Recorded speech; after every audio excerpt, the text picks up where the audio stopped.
Well, welcome to a brand new News Game Plus. I'm Dermie, and I'm with the bear that women would rather be with instead of a man. Jesus Christ! New Game Was Plus. that the one you were talking about? You've been sitting on for a while. I've been sitting on that for weeks. Christ. I like it. Anyway, New Game Plus executive producer Jason O'Callaghan. Hello.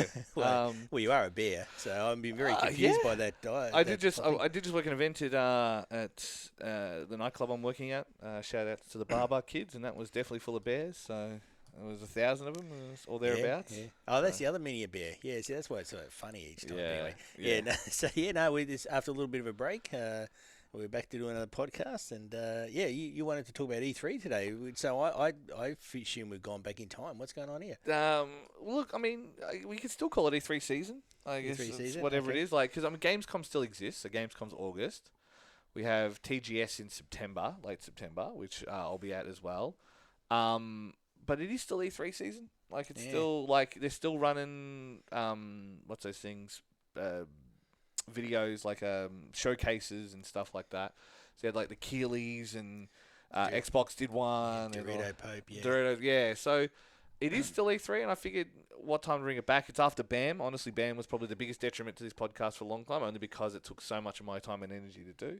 Yeah. It's a success, but good event, though, but yeah. It was a good event, I will say that. E3, I mean... I was saying earlier that my bucket list when I was young, in my 30s pretty much, I always wanted to go to a Tokyo Game Show and an E3, and I've been to 2 Tokyo Game Shows now. Yeah, nice. They've been pretty good, well, thanks to you. Yeah. They're pretty good. But the E3 sort of just fell away. But remember, E3 had its glory days when they were announcing new consoles, new games. They'd announce Halo there and stuff like that.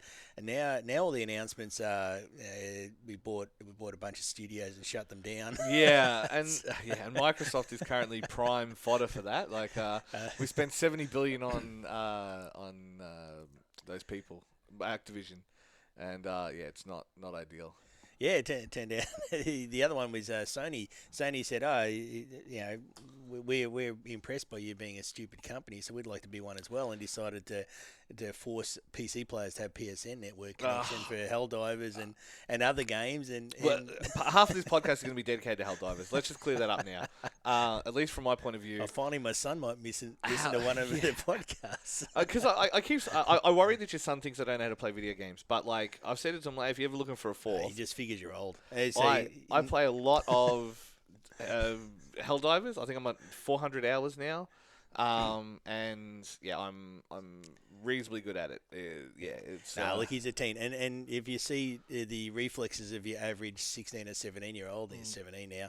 I played Division and really liked it. And then I'd run around and I'd set traps up and I'd be careful. And he would just run out with a shield and shoot everyone in the face. And it was like he was playing on a different difficulty level. Yeah, playing a literally different game. Yeah, because his reflexes were so fast. Yeah. And it went very quickly from I used to have to beat the bosses in games to now I get handed the not plugged in controller. Yeah, nice. So he just assumes since you're old you can't play either. Well, it's one of those things. Yeah, but he's played. I've played Plants vs Zombies with him and stuff. And it doesn't matter. Moral story is, that's the beauty of that game is just how malleable the experience is. So you can be Trap Man, so you can be Turret Man, you can be Bomb Man, you can be it's the actual playing experience is so unique in that. Like you can just be I'm going to run in, I'm going to blow up a bunch of things, and everyone's got builds that they consider to be kind of meta versus what is just generally good, but it's game of the year. I love it. I love the stupid metagame. Love everything. I said it when it came out. I said even after Sony's it'll still be my game of the year. And lo and behold, Sony'd it, which was of course them suddenly demanding that countries that don't have PSN use PSN. Like they have to have a PSN login, and so Steam pulled it from sale in those countries because it was suddenly a not suitable product and handed back all the refunds, so Sony would have seen the couple of $1 million they suddenly lost and gone, holy crap. I'll go on a bit of a tangent here. I actually, because watching all that happen, I'm not a Helldivers player, but my son talks about it non-stop, and it's a real pity it's not one of his subjects in Year 12. Otherwise, his ATAR would be through the roof. Oh, right, yeah. That was what happened to me in Year 12. I think it was a Halo 2 and GTA came out the year of my Year 12. So we were busy playing epic summer games and winter games. But the back to the Commodore 64. But the That you're worried about his schooling? Steam. Yeah. So Steam gave. I've just done a Joe Biden. But The worst podcast host I've ever seen. He's Sleepy Gerard. I'll tell you what that is. It's been like years since the last podcast, and I've aged so much. But yeah, when Steam. So Steam gave the refunds and effectively forced Sony to back down on that because they weren't going to. But it made me think, because watching all that happen, gaming, with all the shenanigans that Microsoft are doing and everything, and Sony, when Gabe dies, and Steam will be the venture capitalists, the hedge funds, they are going to descend on that. Yeah. And I hope Gabe has a good setup, because if Steam gets in the hands of, say, an Embracer Group or a similar sort of thing that sees it as just easy money, because what's happened with gaming is it's happened since in the last couple of years very quickly. I think COVID made everybody look at our sort of area and say, hey, there's a lot of money to be made. They want to turn it into, you go to pokies and you see each pokey machine, they're the same thing, but they have a banner at the top, like King Tut's Tomb or something, or cowboy thing, right? They basically... Lots of Capcom and Konami games in there. They see us as that, right? Yeah. So they see us as, if they put a Halo thing there, we will play like problem gamblers until all our money's gone. And it's turned out like that. And so the thing that's in a way protecting gamers at the moment, because even Nintendo's not being good boys as far as getting rid of all the emulation stuff and ROMs and that, right? The thing that's protecting, especially PC gaming right now, is Valve and Steam. And so when Gabe goes and Steam gets, if he doesn't have something set up to protect Steam, PC gaming is going to fundamentally change. It's going to really become the idea of giving. Can you imagine, say, like an Embracer Group having that refund system and giving that amount of refunds and taking money off somebody else? Like, the fact that Valve did it is incredible, but I can't see every company doing it, I've got to say. No, and I think that is probably, like, Gabe, I mean, the one advantage of Steam is that it is privately owned. It's not on the share market, it's not floated, so it's not something that can be speculated on, it's not something that can be aggressively taken over. And I think Gabe owns, like, so much of it that it wouldn't happen anyway. So it would be interesting to see what happens when he does go. Pretty sure every Valve employee gets Valve shares in. So it's like, we're incentivizing you to do well because of the thing. They have a completely flat structure. I don't know if you know about that. The only person they answered was Gabe, basically. Yeah. And it's like, oh, I want to work on this project. Oh, I want to work on this project. Oh, I want to work on this project. And as long as you can show the profit loss and then show them that it's worthwhile, you get to do it. Like, yeah, they've eased up on doing the games, because years ago when they were doing Portal and Half-Life and that, they've eased off now. Now they're basically trying to use the whole game thing to sell hardware. I mean, the old joke has always been Valve doesn't make games; they make money now. Like, and so. But that said, they've had Alex? They had Half-Life Alex come out 2 or 3 years ago. They had, it's probably more now, 3, 4. Anyway, COVID was a bitch. But that was to sell hardware. Like that was a game basically to sell the VR as a technology. So they leveraged that to sell other stuff. Now, yes, very much. Now I've got a Steam box at home and a bunch of Steam links and that. So some of this stuff doesn't work, obviously. It works, but it doesn't keep going. They seem to have hit a real spot with the Steam Deck, and there's a lot of clones of that around, which shows how successful it is. But yeah, at the moment they're a delivery platform for games. Yeah. But you can see that you're going to get some shenanigans happen if that's not protected. Because PC gaming is in. Well, it is interesting, right? Because the last few projects that have come out was Dota Underlords. They tried to get Dota Underlords to be a thing, and it wasn't a thing. So, and then the newest one is they've got Deadlock coming out. Deadlock is their MOBA shooter. So it's a guy who made Dota 2, or shaped Dota 2 into what it is. Is doing a shooter, kind of a what's that thing? Team Fortress inspired shooter, but it's got lanes and it's got all that kind of fun shootery stuff. And then beyond that, it's the Steam Deck. They're pushing the Steam Deck as a hard one. So I imagine part of it will be, you can play Deadlock on your Steam Deck. You can play, all these things. And a mutual friend of ours, Mark, is in he's big on the handheld PC thing. I don't know. Is he in that group as well? Yeah. And his Big hello to Mark. Yeah, his thoughts on all of them it seems to always be the Steam Deck OLED. The Steam Deck OLED is the king of all of them. The rest of them have their. It's just too much of a hassle to deal with them. So yeah. Oh, look, it looks like I've had to play one. It looks like a pretty good machine. It's not something I can justify buying. And yeah. The boy wants one, but he's in middle of year 12, and he doesn't need another excuse. Yeah, exactly. To play Helldivers somewhere. Although the other thing it's done is it all runs on Linux. And so Linux gaming in the background is really getting a bit of a boost, whether people realise it or not. With their what's the library? I can't remember what the library's called. But yeah, they got. Yeah, I know what you mean. Yeah, so which is pretty cool. So they're doing some good stuff. But like I said, when finally the day comes, and it's going to be a sad day. Look, I really worry about what happens with Steam. I hope the employees get ownership, like it's not management buyout, but that idea whether they take it over or something. Yeah, don't know. I haven't seen any information about it, but we don't want even Microsoft or Sony to get their hands on. No, God no. On Steam. God no, no. And I think it's one of those things. Like, with all the rumors around Microsoft and Sony at the moment, where Microsoft's moving out of exclusivity. They're moving into cross-platform. There's the rumor that Halo's going to be on. They're going to do remakes of Halo on PS4. Blah blah blah. It doesn't matter. It doesn't matter. It doesn't matter. No, because Halo's a brand. Because Microsoft has killed probably two of the biggest, the top 3 or 4 gaming brands in history. Absolutely. And you're going to be surprised by one I actually reckon they've killed as well. And that's they've killed Halo, and the TV show didn't up. My God, if you watch Fallout TV show, how good was Fallout TV show? We can talk about that as well if you want. I wouldn't mind because I saw the preview for Arcane today. We're going to jump around a bit here, but if you look at that, Halo as a franchise was the midnight launches and that. Yes. Remember that they even did it here, like out in Ringwood at Game Mania. Game Mania, yeah. They'd good old Costa. Shout out to Costa. They were massive, right? And suddenly now, especially after the TV show, which just like was a top example of how to just kill your brand. Yeah. With people who care, like the people said they liked it, but they were never going to play Halo. No.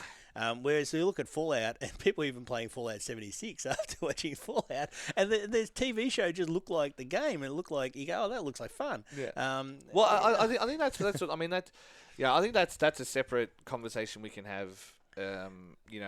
Is realistically the last 2 years have been full of TV inspired by the game, or whatever game it is, Fallout, Twisted Metal. Halo, they've descended Witcher. on us. They're milking us, right? Because this is again like they see us as they wish we were all just problem gamblers sinking money into Halo Infinite, right? As if it's a poker machine, and we're pretending we're playing and having fun, but really they're just saying, "Oh, look, buy this, keep." This is where it's going, and so you go.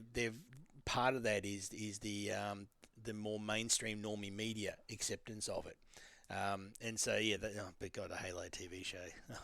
My brother loves it, by the way. Yeah, well, I'm pretty sure I'm adopted. I am absolutely adopted. Look, there's no way I'm related. There's nothing. When I see the Halo TV show, I'm just like, this is the most cynical. You could tell the rumor was that the first season was meant to be a Mass Effect script, and I can see how you would think that. Do you know what I mean? Like how you would really think that first season is purely a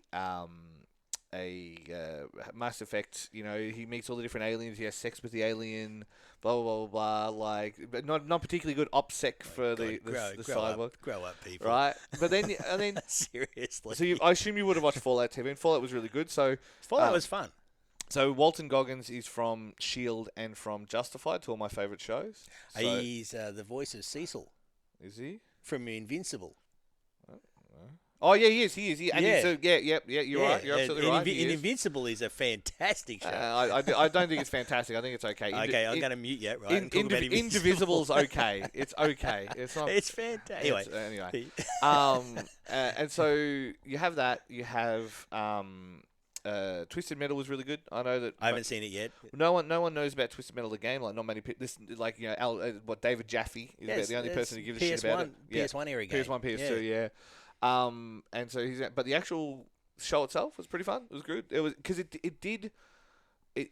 was a show that was set in the universe that embraced what made the game unique. And this is what didn't work about Halo and to a lesser extent Witcher, but still didn't work about Witcher. Like they wanted to tell their stories instead of telling Witcher stories. Instead of telling stories from Old Mate, they wanted to tell their version of the stories. You know what I mean? And like, well, they wanted it to be the new. What's that stupid one? Game of Thrones. And I'm like, this isn't Game of Thrones. This is Witcher. This is small. Yeah. Game of Thrones destroyed streaming shows. Yes. Because they all thought, holy crap, that was so popular. So they thought, what did everybody love about it? And they've focus grouped it, and they've got the wrong idea. Yeah. What everyone loved? Well, they loved a little bit of sex in it. You know what? I'll tell you what annoys me, right? All that sort of stuff. One of my favourite sci-fi shows is The Expanse. And if you look at the ad for that, the first episode, there are scenes of Holden and his blonde girlfriend who doesn't even make it out the first episode having sex.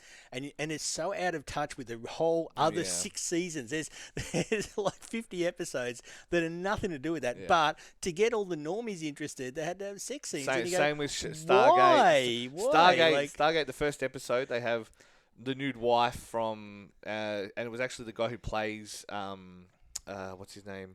Daniel, it's his wife in real life. They had her naked, like this big, like kind of dark-skinned Amazonian chick, and it's like they had to get her naked for it, and I'm like, oh my god. The risk of sounding like a Family Guy intro. Yeah. But it's so lame. It's so, and it's like if you come for that, it's like, well, if you watch hey. We got sound effects. I need Adam. You can actually add them on the soundboard. That's the best one. Anyway, if you watch for that, I mean, then you're surprised by watching like an actual sci-fi show. So you're not after the right audience, and Halo had some glaring other things other than the stupid blonde chick that was part of there was another bit there when the Covenant ship got the UNSC ship and they boarded it, right? Yeah. And there was a scene where you could see the legs and the feet of a hunter. Yeah. Now that is an iconic villain in Halo. Where the first time you come up against a pair of hunters in Halo, you crap yourself because it is so intense until you work out how to beat them. Well, in the first game, you shoot them twice in the back and they were dead. Yeah, but until you work that out, like you're just running around going, "What the hell?" sort of thing. But when it was on the TV show, it was such a moment. And yes, they're made up of worms as a group making their thing. And then what they did in the TV show is they didn't have. It would have been so awesome to have 2 hunters storming onto the ship and just surely that's a CGI budget. It just would have been. But what they had instead was they had worms wriggle in and strangle people, and you go. You haven't seen it. You're looking at me like I'm not making this up. I have not had a stroke, right? Because it is at least today. At least not today. not since the podcast started. But it is one of those things. You'd imagine if you got hunters there on the ship, they are your shock troops. They are your rangers. You send them in because they are front on indestructible, right? Yeah. Well, they're literally your tanks. You send in like tanks with support. They went in as worms, right? And they wriggled around as worms and they strangled people as worms. And it's a sort of lame ass thing that the people in Hollywood might think is cool, but it misses the point because yes, they are made of worms, but they are indestructible beasts, like front on. Anyway, so stuff like that in Halo was just at that point. It's like I don't know what I'm watching. It's got nothing to do with anything. If you want to sell the game, having a pair of hunters come in and just like breach the ship and come in blasting like that's going to make you interested. Yeah, and I find it is, and it's one of those things where. Like I mentioned, doing a game inside of a universe that embraces what the series is about is important.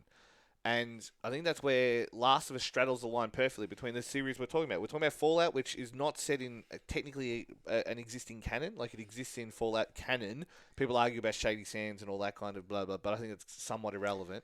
And then you've got Twisted Metal, which may or may not be. I mean, you've got characters and things, and it all embraces that and embraces the absurdity of what it is.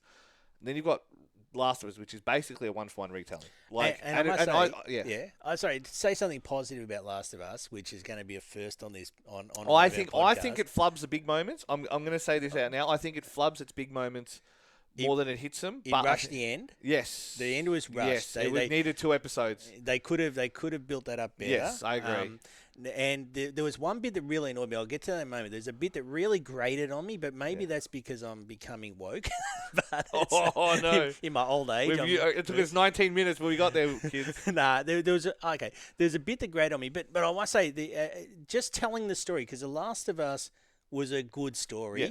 Like, I didn't like the ending, but it was a good story. Well, I got the ending. It made sense. Like, yeah. I thought on the TV show it was better, but I would have loved them to flesh it out at the end of why he was conflicted and why he did make the choice. Yeah. That would have been good, but they rushed it. Yeah. But it was a good story, and they told us a great story. And imagine Halo just telling Reach's story, because we went for years with people saying video game stories are crap. Yeah. And then suddenly in the early 2000s, video game stories became really good. Like ones that weren't JRPGs, but yeah. Yeah, but BioShock Infinite and stuff like that just started. And I'll throw in Deus Ex, my favorite, right? But the video game stories, they became good, right? And Last of Us was a decent story. Yeah. But the bit that grated on me in that was when the zombie comes up to and kisses her. How fucked is it? Why? I agree. I 100% agree. I said this to someone the other day. I'm like, okay, she already has the lighter and it's not working. She has the grenades, they're not working. I'm like, why does she need to stand there and be kissed? And I like Anna Torv. She was great in everything else she does. Like she was fantastic in it. She's in what's that other thing? But why? Why? What was? That's your show. That's Fringe. She was in Fringe. She's the main with Chicken Fringe. I didn't watch. Good show. You might like a Fringe. Anyway, but yeah, no, I 100% agree. I'm glad we agree. It just felt so dumb. And it was like, I get that was showing that the fungus communicates that way, but I'm like, but it was unnecessary. Like she doesn't care. Like, why would she care if he's there or not? There's so much dynamite and so much shit in that thing. It's gonna blow everything to high hell, right? All she has to, and so she's trying to get the lighter to work. Yeah. But she has a fucking grenade in her hand. Just throw a grenade. A grenade is going to do the job. Like, I don't know. It felt gratuitous and it felt out of place. I agree. I would say the Last of Us TV series an easy 9 out of 10. Yeah, I it was good. I really enjoyed it. Yeah. I remember playing the bits. I actually mostly watching Oz play the bits because when it was a good game, he didn't play much on the stream. And then when it was Sonic, I had to come and play it for you. But yeah, I only played 3D Sonic. That doesn't help. That just makes you like a furry. Except Sonic 2006. Explains why you're woke. Well. Yeah. But no, that grated on me. But that was a good. See, that was a good one. Now, if you took Halo and you took, say, like Last of Us, you took Reach. Yeah. Reach was a really good story. Even ODST, and just insert him into that. ODST was a great story, right? So and people will go, they're video games, but we went through this period of video game stories got good, and the Halo lore with the religious aspect of it, which Americans are probably not keen on confronting. But the religious aspect of it and the way the human relationship to the Forerunners and why they want to kill us, that's a really good backdrop. But they had to do just lame crap. Yeah. And I feel like that's the problem. That's a TV problem more than a game problem. And this has always been my issue with video games. I do not consider video games a lesser medium, and a lot of normies do. A lot of normies will say, "Oh, it's just video games." It's like, you say that, but like, why is it storytelling less interesting than a movie? But they're the same people who say, "Oh, cartoons. You can't watch cartoons." It's like, okay, if you insist. Yeah, but they're also the same dickheads that'll sit there and proudly tell you that they spent the whole week binge watching some crap on Netflix. Yeah, they're watching Gogglebox while they're talking to you. It's like, how do you kids watch these Twitch streams onto Gogglebox? Playing video games is a waste of time. Anyway, so on the weekend, I binged watched. Yeah. You go, well, your brain was completely shut off for that. It's a big difference. But anyway, that's another story. I guess if we zip back now to again, you were talking about iconic franchises. I'm rambling like an old man. The big one. How much were you much of a Gears of War kid? No, I tried to play it with my son because we just come off playing Halo together. Right. And even to the point where in the first Halo we unlocked the skull that gave us unlimited ammo. Yeah. So we were going through the library level with unlimited rocket launchers and shotguns, and we just had the funnest time. It's still Cam. I'll dox. The boy still talks about it as one of his favourite things we did, right? And after that, we were looking for something because Halo 5 was a bit of a letdown, no split screen. It sucked. So it did a little bit, but then we were looking for the next game. So we thought, we'll try Gears of War, but maybe it was because we'd just come off split screen playing through all the Halo games in a row, like all but 6 of them, the trilogy. We got to Gears and it just didn't work for us. It felt slow. I appreciate it as a game, and I liked the story and everything. And I played the tactical version, the turn-based. Gears it was Tactics, like XCOM. That was good, but for some reason Gears never grabbed me. Yeah, okay. So Gears 5 was very divisive. I didn't hate some of the gameplay choices. I hated the story choices. I hated the narrative choices they made. Like, they make you do a which one are you going to save mission? And I'm like, bro, this sucks. Like, don't do this. Like, this game is not about this. And now you don't know what game's canon. And so then at the recent Microsoft show, they're announcing, oh, here's updated Fable. Here's updated... Oh, and then I'll bring up my next bug. Did they say all your choices matter? No, none of that stuff. But suddenly there was a choice, right? And it's like, but now they're going, instead of doing Gears 6 and like finishing the story, they're doing Gears Emergence Day. They're doing the prequel. And I'm like, you absolute cowards. Like, you've ruined the continuity, and now you're going to go back in time? That's absolute cowards. Look, that's a bit of a normie thing that's crept into all media, especially movies. They have to go back and explain stuff. Yeah, they can't that's just an American thing, very much. And it's really, really annoying because they can't just say this is how it is, right? Yeah. At this point in time, they have to go. Oh no, we want to do an origin again. It really was biggest with obviously the superhero stuff. Yeah. They've told like 10 Batman origins, right? And you go, we get it, but we don't want your interpretation of each one because you're not good, right? Yeah. And it's sorry, Hollywood writers. You're just not that good. Well, as I mean, simple as that. So it's stop awful telling to say, origins. right? Yeah, because there are good writers. Like, I watch a lot of good art house movies and a lot of video games and all that kind of stuff. And I'm like, there's still people who can write it there. But there are a lot of Nepo babies who have no idea how to put a pen to paper, and they are getting these jobs. And I'm just like, how? Like, I saw a good argument about why some of the stories are bad, and it was on a YouTube video. Just watch it while I was lying in bed.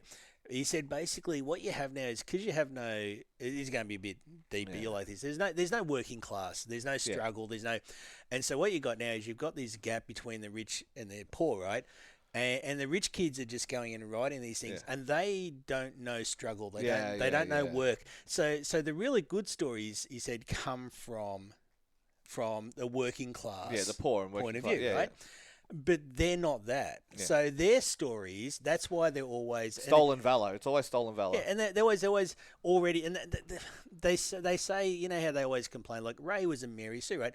He's saying it's not necessarily that they're making all the, say, suddenly the female characters, for example, Mary Sue's, right? It's because they're making female characters, right, because they want to, but it's a coincidence, or, not a coincidence, it's another thing happening where they don't understand struggle. Yeah. And so what you have now is everybody's automatically perfect because that's what their parents have told them, and they're rich. So, so what you've got now in Hollywood is you've got these stories that just aren't interesting. Yeah, and they're just boring. I don't want to see like somebody who's just born gifted. And I think it also goes to social media as well. Like there's so many. You know, we used to talk of and Kurzgesagt, the Bill Gates shill organization. Oh, my boy's all over that. We buy the Kyrgyzstan calendars. I've bought him a duck. Kurzgesagt, they did one about in-groups and talking about like, you know, why is it so contentious at the moment. And it's because, and they make a good point of, in the old days it was like, you could be in a labour union, like working together for blah, blah, blah, and your singular divining vision was more for us, less for the boss, right? And that was, but you could be religious, you could be whatever, it didn't matter. There was less purity checks you had to go through because you believed in the one small cause. Now you have to believe joined by that. Yeah, and that was, and so now to be part of the small cause, you have to be part of the big cause, and then there's another cause, and so by the time you purity check the right people down, you've either alienated most of the people who would support you 85% of the way, and now you don't have it. And this goes back to the left fall out, the right fall in line, because they may be rich Republicans, and you're a gay Republican, or you're a black Republican, or whatever, or lib. I mean, the libs is a good example of that at the moment. They'll get you later, but right now the big thing is we don't want to pay as much tax. Let's band together to do that. So we solve that problem now, and then I'll get you later. But right now, And you see in the US politics with Trump, they may hate each other, but they hate us more. Right, and so they're fighting with each other, and we're expected to be foot soldiers for the little battle, right? But we're still the ultimate target. Yeah, once they're sorted, for sure. And so we've become the commie podcast, but I mean, we've got the reputation for that before this, but it is that thing of like, and you know, it is so interesting to me that I like so many times I watch a movie or whatever, and it'll be like, oh, it's some fresh face from thing who's either from international or from, you know, they just got to start doing some kind of. I mean, you see it from some of the people who, like the guy who did. He did like one, I forget his name, John Voight, and he was he did a small movie, and he did one of the good Godzillas, I think, And then, Not the recent one. well, Godzilla X Kong. I haven't seen it, but yeah. I tell you what, when you're finished, you've if you can understand that movie, you've qualified for like 3 different signs to me. Yeah, It is right. so scientifically accurate. It is. Yeah, watch it. All right. It is. Well, I mean, Oh. you look, if you by square cube law alone, Godzilla can't exist. I mean, we've covered this, right? By the sheer virtue of for every kilo of muscle, you need it has to carry 2 kilos of. Anyway, it doesn't matter. So you're being far too sensible for this whole thing, right? So I liked King of the Monsters. Basically, he's a cat now, and he sleeps in the Colosseum rolled up like a cat. Let's start with that. Right? And also, there's a hollow Earth, right? I love that conspiracy theory, but there's also other hollow Earths. So the Earth is basically like some sort of like layer cake all the way down. With it's so good. Okay. Because I like King of the Monsters. I don't care what anyone says. I actually like King of the Monsters, and I was Godzilla vs Kong, not the recent one. What is that? Godzilla vs Kong, the recent one? Do you know I can't really tell them apart? I can't remember. Yeah, the one where he goes pink is the new one, and everyone's that's woke because he's pink now. Like, is that the worst thing they could find? yeah, I know, but that's they're like it's woke because he's pink. I'm like, okay, really? Yeah. He's covered in blood a bit, so Yeah. does that count? I mean, yeah, maybe that's what's giving it the hue, but yeah, no. My insides are woke. Yeah. I mean, that's a South Park joke. Anyone Oh, is will it? know the one I'm talking. Oh no, it's just yeah. Is it going to be rude? Yeah, we have to. It's just there's they're at Scouts and they're upset that the Scout. This is a bad start. They're upset that the Scout leader is Big Gay Al, and they're like, oh, it might turn our kid's gay, and they bring in this new Scout leader, and he turns out to be a child molester, and so it's like. He just saying he's like, oh yeah, my wife knows your wife. Oh yeah, well, I'll go back and knock a couple of brews. He's like, yeah, we'll see. You know what they said? Like, said something about, make sure the boys know. He goes, you know what they say about kids? They're all pink on the inside. And they're like, yeah, and they just walk off, and everyone just leaves that out there. Like, Jesus. I was in Scouts.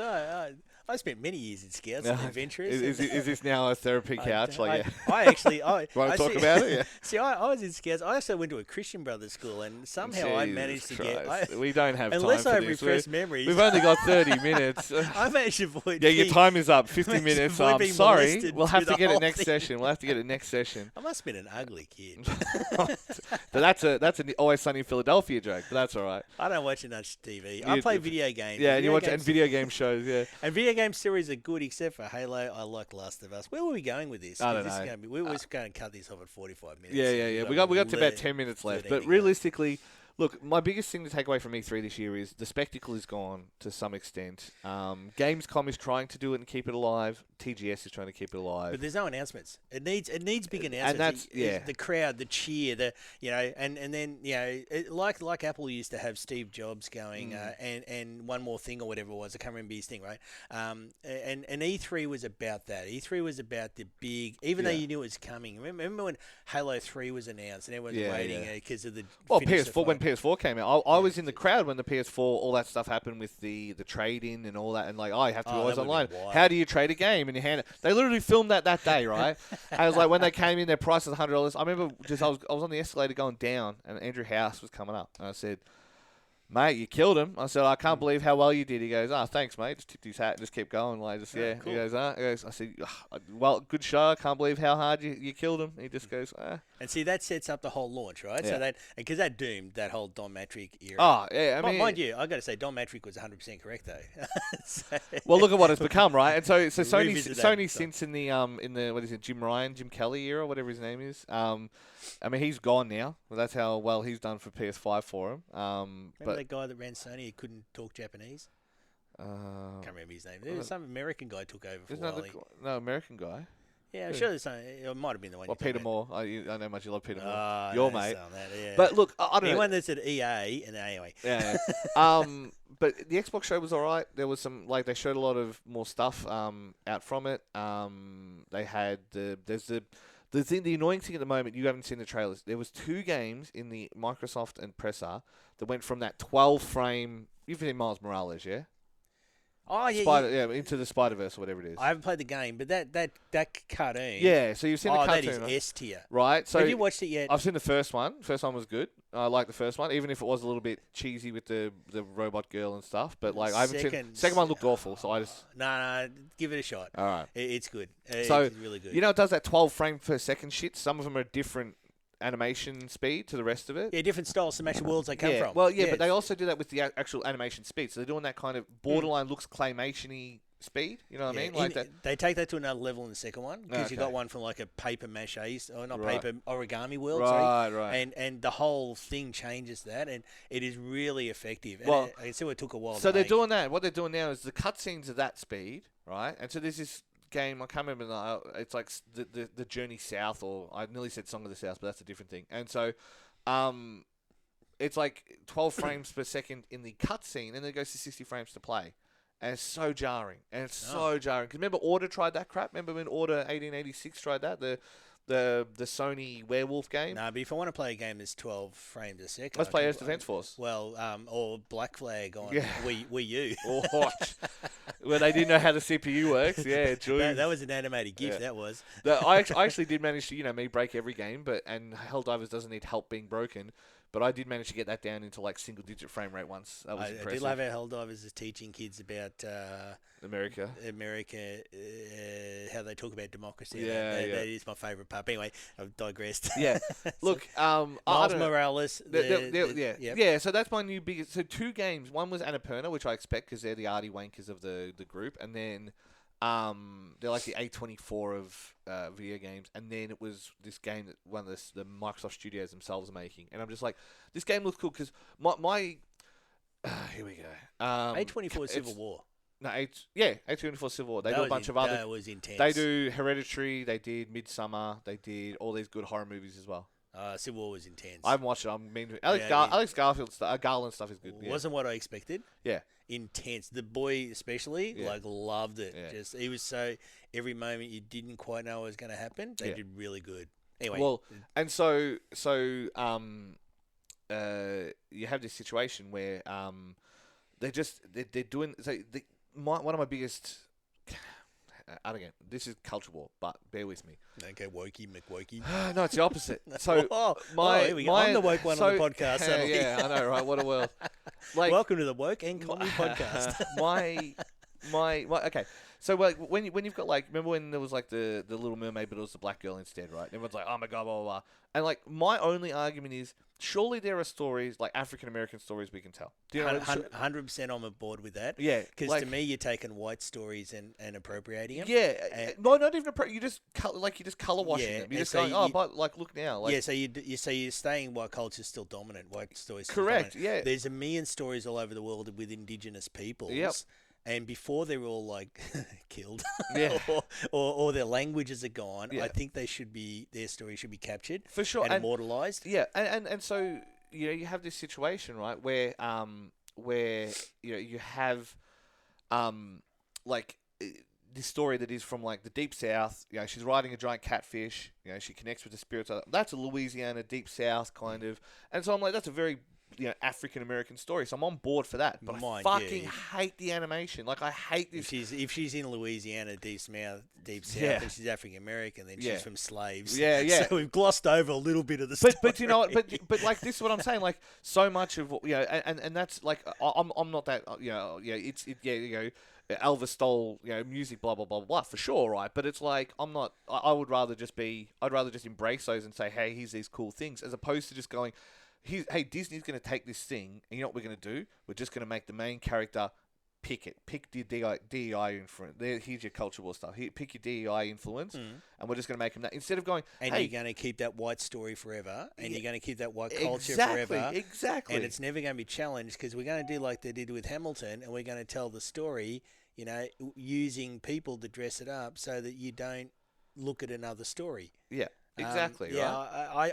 I think everybody that falls for it thinks they're doing the right thing, but they're not. They're falling for a trap, and often we get trapped by our own good intentions by corporations normally into doing things that are the opposite of what we would have really liked to. Yeah, and like you had like Clever Man was the it was Briggs, what's his name, the indigenous rapper. He did like one was like an indigenous superhero and stuff. It's like I only watched a bit of it. I didn't vibe with it, but I'm glad that it exists. I'm glad that he got to write something that it was influenced by his experience. Make it. They got billions of dollars. They make heaps of crap. Make it. Well, I mean, that's the C31 argument. If I'm going to watch shit, I might as well watch Australian shit. You know what I mean? Yeah, like, and that, I mean, it even goes even further. I mean, all of our culture now gets filtered through South California. You're not if it's not through the Southern Californian filter, it's not Western. Even Sony's headquartered there now, aren't they? Yeah, they left Japan and went over there. And I've argued for a long time the video games really should be a real conduit for telling indigenous stories and stories that will one day disappear, because over time they do disappear as they get assimilated. Video games are a great place to take those, because all we get right now in video games, okay, not all we get, but a lot of what we get is US culture. Yeah. Especially the gun culture. And it's fun playing first-person shooters, but we are only getting one view of the world. And there are a lot of views of the world, and a lot of those views are going to disappear forever soon. Well, and it's interesting, right? Because like you see, there's been some like Pinoy games and Southeast Asian games and Indian games, especially, right? So there's been a few lately that have come through that have these unique to like a few there was an Indonesian rhythm game that came out a couple of years ago, stuff like that. And I'm like seeing it through their filter. Dodgeball Academia was Brazilian. It was great, and it was you could see it was definitely anime inspired, and obviously Brazil has the biggest Japanese diaspora outside of Japan. Oh, but do they? Yeah, there you go. There's your fact for the day. I thought it was just Nazis. No, that's Argentina. That's Argentina. Sorry, across the border. Yeah. South of the border. So there's all these games. It's like it's this unique thing, and yet a lot of the themes still carry. Of course, the themes carry. It's just told through their unique lens, and I feel like that is far more important than just going, let's just do the same story, but we're just going to color wash it. I would love. We went through gay washing. Now we're going through color washing, and it's like, it's just no good. No, but I think it's an important thing to do. And I would love Australian video game developers. There's probably going to be indies because we don't have a lot else. To tell indigenous stories as part of games, and I think done well, it can be very interesting. Yeah. And I don't see any downside to it. It should be government funded because I can't see Activision or Microsoft funding it, right? But I just think that even if even if it's just an adventure game or something, just to tell a different perspective. Yeah. I think video games are a really good way of putting those stories forward. I agree. And look, if you are looking for a good Australian game, Broken Roads is pretty good. It's a Fallout-y kind of game. It's a Fallout 1-2 kind of game. So it's like an RPG set in post-apocalyptic Australia, a bit Mad Maxy kind of thing. Definitely worth a look for something. Obviously, that's a little bit different because it's still done by. Mad Max is sort of the only Australian culture that people have. Right? Yeah, and and it's like now it's Furiosa, and I know how much you love Fury Road, so I'm sure you love Furiosa, but I haven't even bothered. Fury Road was two of the worst hours. If you really want a good Aussie movie, Hi Dane. If I really want a good movie, Talk to Me. It's an Australian horror movie. I don't know if you do horror much. Not really. But it's a really good allegory for drug addiction. You'll see, right? If you ever watch it, it's just a really good movie. Oh, cool. I watched. It was South Australian made, which is impressive because South Australia is, of course, proof that Tasmanians can swim. So you're going in the barrel next time you go there. See, that's a story you could tell. Yeah. Well, I mean, they did. That's Wolf Creek. So. Oh, is it? And he was in South Australia as well. So yeah. He was nice in play school. But John Jarrett, and he shows up as Noni Hazelhurst. See these kids like grow up and go, oh. Yeah. What's through the round window today? Don't fucking look in there. I'll turn you into a lollipop. Yeah, we're down to 2, and if we keep crapping on, we're going to go for another hour. That's true. I was just about to wrap it up. I was going to say, look, I guess better, and I'll shut up. The takeaways are the Microsoft conference was okay. The Jeff Keighley Awards had nothing. It had like a couple of things. It had Monster Hunter Wilds footage, which looks good. There's a couple of games in there that look good.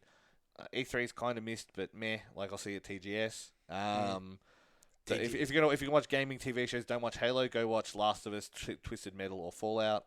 Arcane, Cyberpunk Edge Runners. Yep, they were both fine. Fine, better than fine. I don't watch Arcane because it's a LOL show, and I'm a Dota boy. I know. Okay. I thought the same thing. Yeah, I know. I thought the same thing. I know, I had no interest, but fair dinkum, it was good. superb. I know. It really was. I hate League still, but a lot of their extra storytelling, they've made some games, they've made some other stuff. Lucy from Fallout is one of the main characters, the voice of one of the main characters in Arcane. So she's also in Yellow Jackets, which is an interesting show if you ever get a chance. Watch Yellow Jackets. I pray for the day we get more diverse voices instead of just companies changing their logos to pride logos, except in the Middle East and Africa. But that's the world we live in. The corporations are still the corpos are still the enemy. Never forget it. Go play some. There's some good games in the world. Go play them. John Stewart skewered them in a recent thing about that. It's so good. And Helldivers 2 is probably the current game of the year for me. I'd be surprised if it gets replaced. For me, I don't think it will. I loved it, and I'm up to 400 hours. If you're ever looking to dive, that's where I'm going to be after this. I'm basically going to hang up. I've got enough time to hassle people to dive for an hour, and then that's going to be the end of that. Coming up in 45 minutes. Anything else from you, Dermie? Nah. NewGamePlus.tv, New Game Plus TV on Twitter, Twitch, Facebook. Haven't done much on Twitch in a while, but it's still there on Facebook. We do use the website. Galea does reviews every now and then. It was the start of this, and now that we know this setup works, hopefully, we're about to press stop and see if it actually worked. We'll be back in the saddle. But it's a nice setup. And we'll see you guys back hopefully next week for another podcast. See you then.